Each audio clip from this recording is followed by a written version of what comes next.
Hey, it's Brett Andrews with another Mental Health Minute. You know, nobody needs to struggle with substance abuse, with mental health issues alone. That's why there are so many incredible programs, both county and statewide. And that's why I'm excited to welcome Lindsay, a public health specialist with the Greenfield Health Department. Welcome to the show. Thank you for being here. Thank you so much for having me today. So the first thing we have to talk about is the main program that you're here to tell us about, which is Small Talks. Give us just kind of a big overview of what it is, and then we'll kind of dive into it a little bit more. Yeah, so Small Talks is a state-sponsored campaign, and its focus is really on getting back to those kitchen table conversations between caregivers or adults and the kids in their lives, and making sure that parents and caregivers feel supported in being able to have really tough conversations. Kids are being exposed to alcohol, substance use, nicotine at much younger ages now, and so it can be a hard conversation, and it's one that parents don't want to have with their younger kiddos. But starting that conversation now is really important for their development and kind of as they age and having a better understanding of those topics. So they have a bunch of great kind of conversation starters that parents and caregivers can take a look at and really ease some of those anxieties and fears of having some of these serious conversations. You know, and it's interesting because I remember when I was a kid, I was significantly older before I mean, looking at now versus, in the 80s and 90s, it's just because there's so many different places that kids get their information, so many different mediums.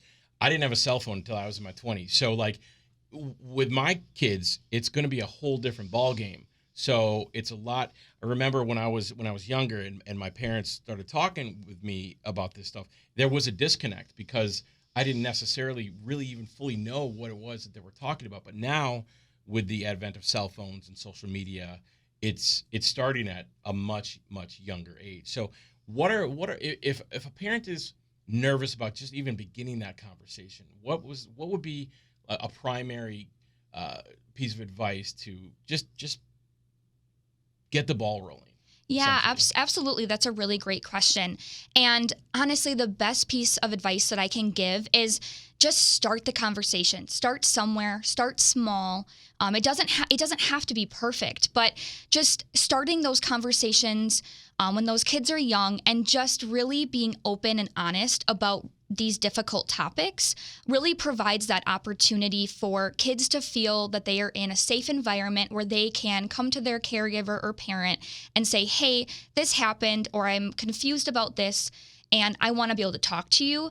And really having that open line of communication starting young and then building on that once they get older, that's all that a parent can do is open that line of conversation, make that safe environment available to their kids, and start there. And the kitchen table is kind of a metaphor for really anywhere that a parent and a kid are comfortable, whether that's, at the dinner table, fishing on a Saturday morning with your dad, driving to this or that or the other thing with your mom. So it's really just wherever that kid and parent, in fact, just feels at ease. And then I think once you start that line of communication, the kids will be more apt to bring you in and talk to you about things. So it's one of those very kind of happy mediums between trying to make sure that they know everything they need to know, but not feel like they're being accused or, they're being... Exactly. Right. Yeah, exactly.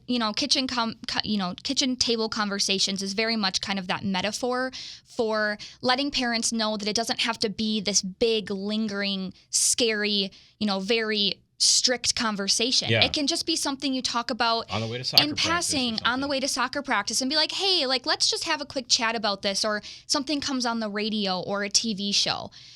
Have that conversation, be confident, and don't make it a huge thing. Just open up that conversation and make sure that, those kids feel safe. It doesn't have to be at the kitchen table. It can be anywhere. And it doesn't have to be a 2-hour long conversation. Right. It can be quick. It can be a series of quick ones just to make sure that they feel comfortable being able to talk to the parents as well.